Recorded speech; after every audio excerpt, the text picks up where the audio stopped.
বাংলা নববর্ষে সার্বিক নিরাপত্তা নিশ্চিত করতে সারা দেশব্যাপী র্যাবের 15টি ব্যাটালিয়ন নিয়োজিত থাকবে।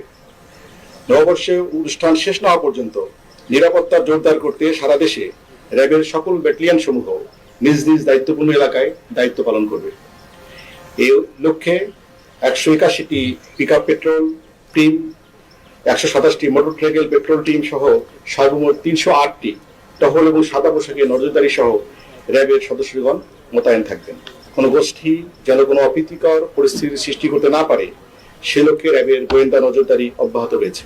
শাহবাগ, টিএসসি, সোহরাওয়ার্দী উদ্যান, রবীন্দ্র সরোবর, হাতিঝিল, মানিক মে এভিনিউ, বাংলা একাডেমি এবং রমনা বটমূল সহ রাজধানীর যে সকল স্থানে বর্ষবরণ অনুষ্ঠান আয়োজন করা হচ্ছে সেই সকল স্থানে নিরাপত্তা নিশ্চিত করতে র্যাব কর্তৃক যথাযথ ব্যবস্থা গ্রহণ করা হয়েছে।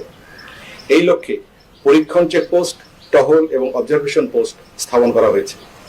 রাজধানীর গুরুত্বপূর্ণ স্থানসমূহে র্যাবের বোম ডিসপোজাল ইউনিট এবং ডগ স্কোয়াড সুইপিং কার্যক্রম চালিয়ে যাচ্ছে।